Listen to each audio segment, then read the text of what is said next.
Good evening, Seth. We will resume dictation. You form the fabric of your experience through your own beliefs and expectations. These personal ideas about yourself and the nature of reality will affect your thoughts and emotions. You take your beliefs about reality as truth and often do not question them. They seem self-explanatory. They appear in your mind as statements of fact, far too obvious for examination. Therefore, they are accepted without question too often. They are not recognized as beliefs about reality, but are instead considered characteristics of reality itself. Frequently, such ideas appear indisputable, so a part of you that it does not occur to you to speculate about their validity. They become invisible assumptions, but they nevertheless color and form your personal experience. Some people, for example, do not question their religious beliefs, but accept them as fact. Others find it comparatively easy to recognize such inner assumptions when they appear in a religious context, but are quite blind to them in other areas. 9:45. It is far simpler to recognize your own beliefs in regard to religion, politics, or similar subjects than it is to pinpoint your deepest beliefs about yourself and who and what you are, particularly in relationship with your own life. Many individuals are completely blind to their own beliefs about themselves and the nature of reality. Your own conscious thoughts will give you excellent clues. Often you will find yourself refusing to accept certain thoughts that come to your mind because they conflict with other usually accepted ideas. Your conscious mind is always trying to give you a clear picture, but you often allow preconceived ideas to block out this intelligence. It has been fashionable to blame the subconscious for personality problems and difficulties, the idea being that early events, charged and mysterious, lodged there. In this country, several generations grew up believing that the subconscious portions of the personality were unreliable, filled with negative energy, and contained only locked-up, unpleasant episodes best forgotten. They grew up believing that the conscious mind was relatively powerless, that adult experience was set in the days of infancy. These concepts themselves set up artificial divisions. People learned that they should not be aware of subconscious material. The doors to the inner self were to be shut tight. Only lengthy psychoanalysis could or should open them. The normal individual felt that he had best leave such areas alone, so in cutting off these portions of the self, barriers were also set up against the joy of the inner spontaneous self. People felt divorced from the core of their own reality. The concept of original sin was a very poor, limited, and distorted one, but at least along with it went rather simple procedures. Through baptism, you might be saved, or through certain words or sacraments or rituals, redemption could be found. See the Gospel according to Mark, chapter 1, verses 1 through 11, for instance. The idea of the tainted subconscious, however, left man no such relatively easy way out. The few rituals possible required years of analysis, which only the very wealthy were privileged to experience. About the same time that the idea of the unsavory subconscious arose so strongly, the idea of the soul went out the window. Millions of people, therefore, believed in a reality in which they were deprived of the idea of a soul and burdened by the concept of a very unreliable, if not definitely evil, subconscious. They saw themselves as vulnerable, solitary points of egos, riding perilously and unprotected upon the tumultuous waves of involuntary processes. Pause at 10:05. Certainly these sessions aren't spiritual in usual terms. Still in trance, Jane lit a cigarette. Her beer was gone, but since I had a little left in my glass, she reached over and helped herself. Jane learned on her own some time ago that a very moderate amount of alcohol goes well with the sessions. So does tobacco. Subsequent reading informed us that both substances depress the central nervous system. We think Jane combines the resulting spontaneity with her natural psychic abilities in these sessions. She doesn't begin tasting any beverage, however, until the session is underway. At about the same time, many intelligent people were realizing that organized religion's ideas of God and of heaven and hell were distorted, unjust, and smacked of children's fairy tales. For these individuals, there was no place to look for help. Under the circumstances, to look within would have seemed foolhardy, for they had been taught that this within contained the source of their problems to begin with. Those who could not afford therapy tried the harder to inhibit any messages from the inner self for fear they would become swallowed by the savage infantile emotions. Now, first of all, there are no limitations or divisions to the self, though for purposes of discussion, a word like ego may be used here because you understand what you think it means. You can indeed depend upon seemingly unconscious portions of yourself. As you will see later, you can become more and more consciously aware, therefore bringing into your consciousness larger and larger portions of yourself. 10:12. You breathe, grow, and perform multitudinous delicate and precise activities constantly, without being consciously aware of how you carry out such manipulations. You live without consciously knowing how to maintain this miracle of physical awareness in the world of flesh and time.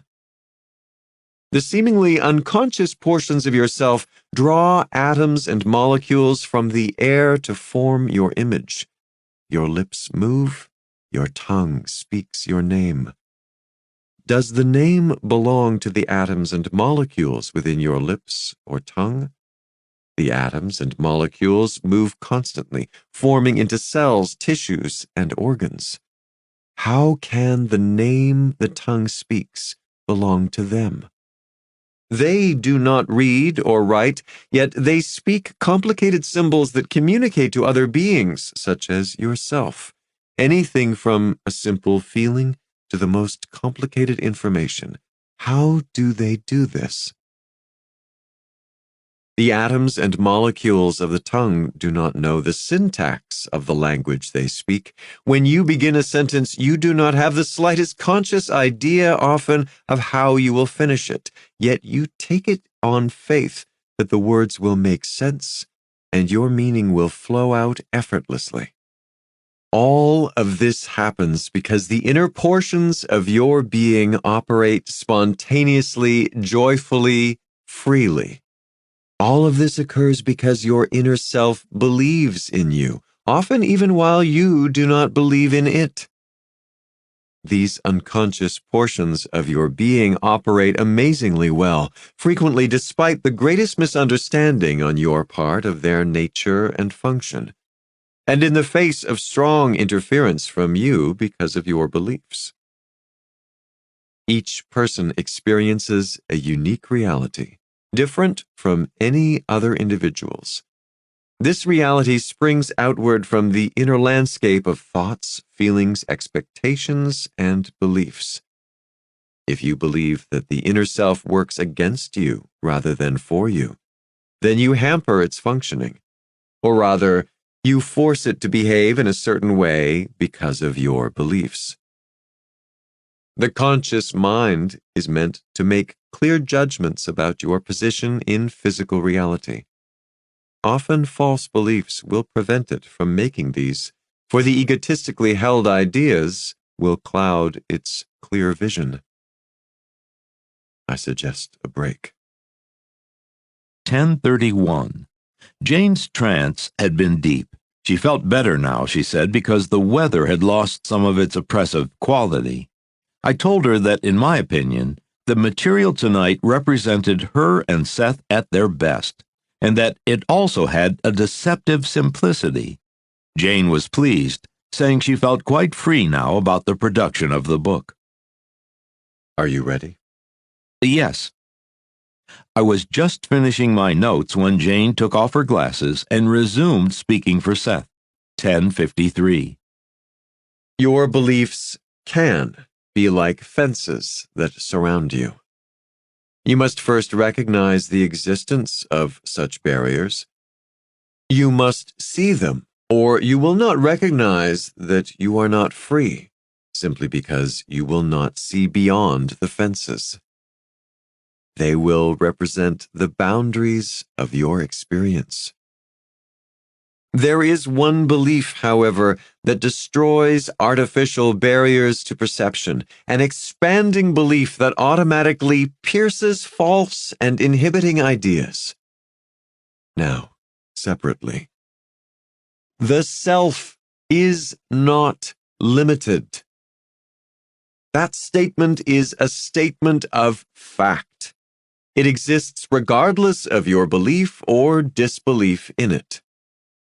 Following this concept is another.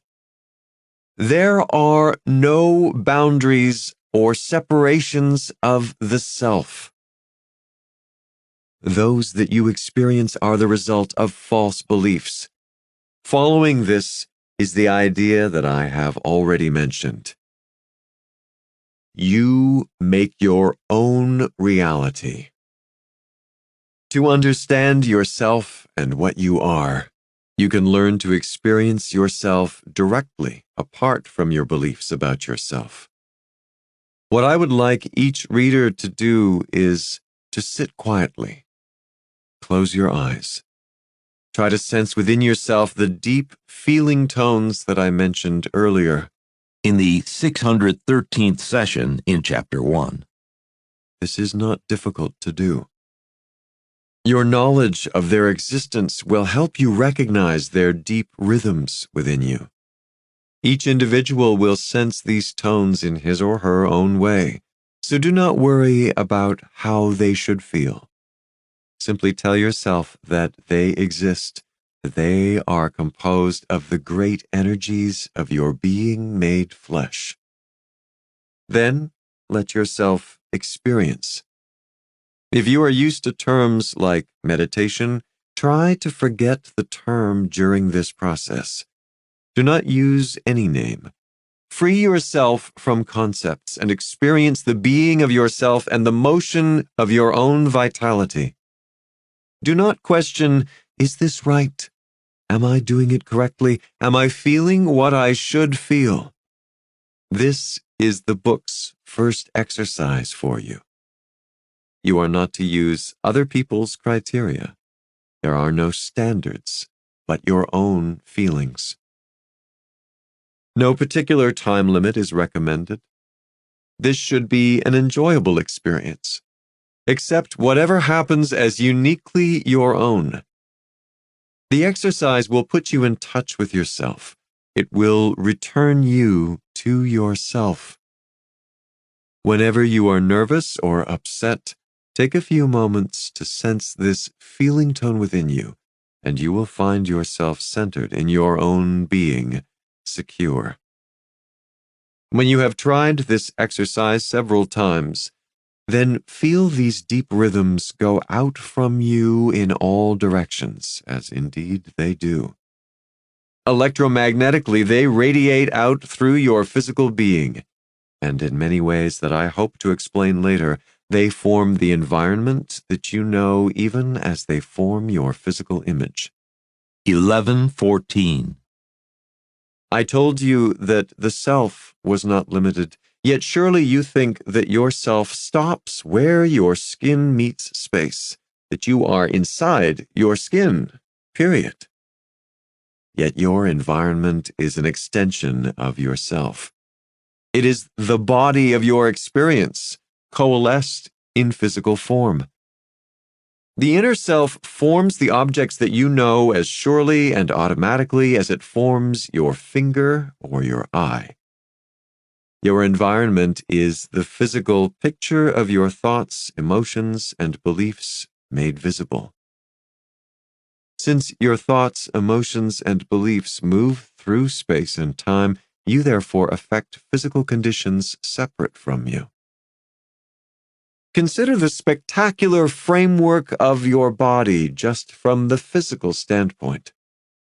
You perceive it as solid, as you perceive all other physical matter. Yet the more matter is explored, the more obvious it becomes that within it, energy takes on specific shape in the form of organs, cells, molecules, atoms, electrons, each less physical than the last, each combining in mysterious gestalt to form matter. 11:25. The atoms within your body spin. There is constant commotion and activity. The flesh that seemed so solid turns out to be composed of swiftly moving particles, often orbiting each other, in which great exchanges of energy continually occur. The stuff, the space outside of your body is composed of the same elements, but in different proportions. There is a constant physical interchange between the structure you call your body and the space outside it. Chemical interactions, basic exchanges without which life as you know it would be impossible. To hold your breath is to die. Breath, which represents the most intimate and most necessary of your physical sensations, must flow out from what you are, passing into the world that seems to be not you. Physically, portions of you leave your body constantly and intermix with the elements. You know what happens when adrenaline is released through the bloodstream. It stirs you up and prepares you for action. But in other ways, the adrenaline does not just stay in your body. It is cast into the air and it affects the atmosphere, though it is transformed. Any of your emotions liberate hormones, but these also leave you as your breath leaves you, and in that respect, you can say that you release chemicals into the air that then affect it. Physical storms, then, are caused by such interactions. I am telling you that you form your own reality once again, and this includes the physical weather, which is the result en masse of your individual reactions. I will elaborate much more specifically on this particular point later in the book. Seth does in chapter 18. You are in physical existence to learn and understand that your energy, translated into feelings, thoughts, and emotions, causes all experience. There are no exceptions. Once you understand this, you have only to learn to examine the nature of your beliefs, for these will automatically cause you to feel and think in certain fashions. Your emotions follow your beliefs. It is not the other way around. I would like you to recognize your own beliefs in several areas. You must realize that any idea you accept as truth is a belief that you hold. You must then take the next step and say, it is not necessarily true even though I believe it. You will, I hope, learn to disregard all beliefs that imply basic limitations. You may take your break. 11:40. Jane was surprised to learn that almost 50 minutes had passed. Her delivery had become increasingly energetic and intent, and the session had turned into one of those occasions when she, and Seth, appeared to be quite capable of continuing half the night. I'd also picked up an infusion of energy. Because I was willing to continue, Jane changed her mind about ending the session here. Resume in the same manner at 11:56. Now, later, we will discuss some of the reasons for your beliefs, but for now, I simply want you to recognize them. I am going to list some limiting false beliefs. If you find yourself agreeing with any of them, then recognize this as an area in which you must personally work. 1. Life is a valley of sorrows. 2. The body is inferior. As a vehicle of the soul, it is automatically degraded, tinged. You may feel that the flesh is inherently bad or evil, that its appetites are wrong. Christians may find the body deplorable, thinking that the soul descended into it, descent automatically meaning the change from a higher or better condition to one that is worse. Followers of Eastern religions often feel it their duty also to deny the flesh, to rise above it, so to speak, into a state where nothing is desired. Emptiness in Taoism, for instance. Using a different vocabulary, they still believe that earth experience is not desirable in itself. 3. I am helpless before circumstances that I cannot control. 4. I am helpless because my personality and character were formed in infancy, and I am at the mercy of my past. 5.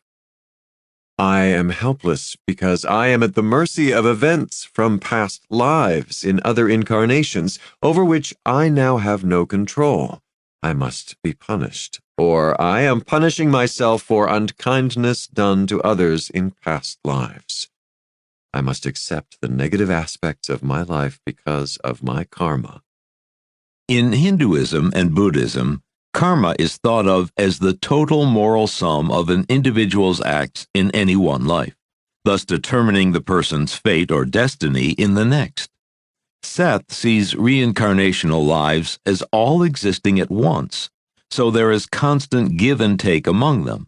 A future life, then, can affect a past one, so karma, as it is usually considered, does not apply. 6. People are basically bad and out to get me. 7. I have the truth and no one else has. Or my group has the truth and no other group has. 8. I will grow frailer, sicker, and lose my powers as I grow old. 9. My existence is dependent upon my experience in flesh. When my body dies, my consciousness dies with it. Now, that was a rather general list of false beliefs. Now, here is a more specific list of more intimate beliefs, any of which you may have personally about yourself. 1. I am sickly and always have been. 2. There is some